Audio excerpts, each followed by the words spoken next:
Bonjour. Sortie il y a maintenant quelques semaines, l'encyclique du pape François Fratelli Tutti porte sur la fraternité et l'amitié sociale.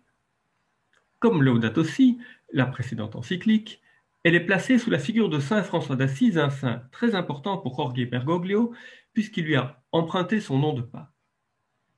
Comme toute encyclique, ce texte est un document important, long, plus de 200 pages, et dense, qui peut rebuter. Si c'est votre cas, cette série de vidéos a pour but de vous aider à sauter par-dessus les difficultés et à vous lancer dans la lecture.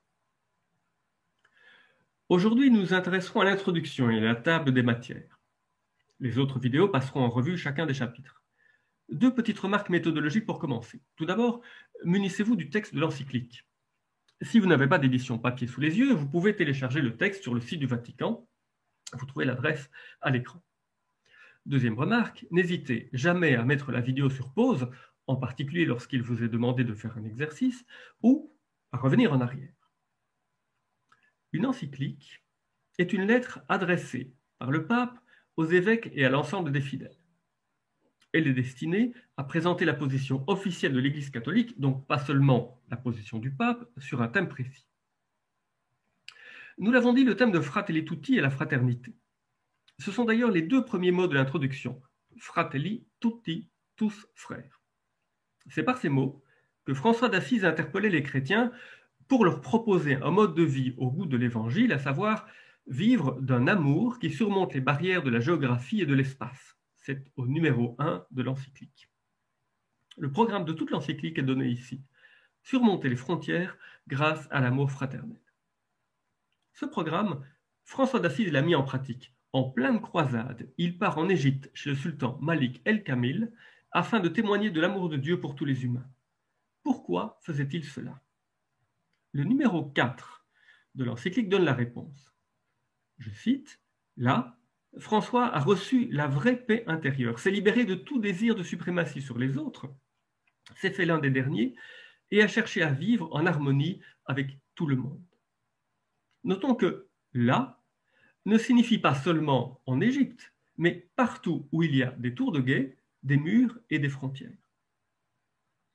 Soucieux d'écouter tous les hommes de bonne volonté, le pape François s'est inscrit dans les pas de son saint patron et a été à Abu Dhabi rencontrer le grand imam Ahmad Al-Tayeb.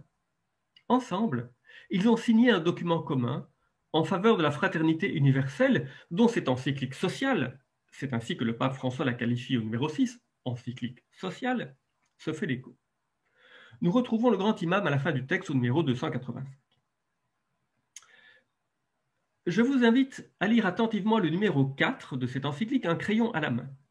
Soulignez les mots qui vous parlent, qui vous paraissent importants, et répondez à la question suivante, pourquoi saint François d'Assise est-il qualifié de père fécond? Intéressons-nous à présent à la table des matières. Ce sera un bon moyen pour saisir les grandes articulations du texte, voir comment le pape fait progresser ses idées. Lisez les titres des chapitres. Pour le moment, ne regardez pas les sous-titres des sections.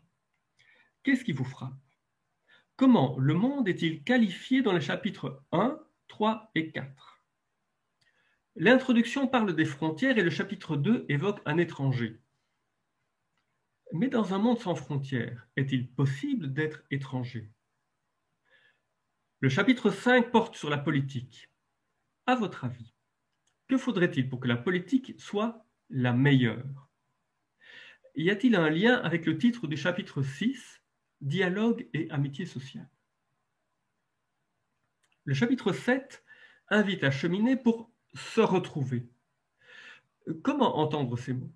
S'agit-il de retrouver quelque chose qui était perdu, ou de se retrouver tous au même endroit, ou encore d'autre chose? Au chapitre 8, pourquoi le mot religion est-il écrit au pluriel? N'hésitez pas à noter vos réponses et à souligner dans le texte. C'est le moyen le plus sûr pour que ces réflexions du pape deviennent les vôtres.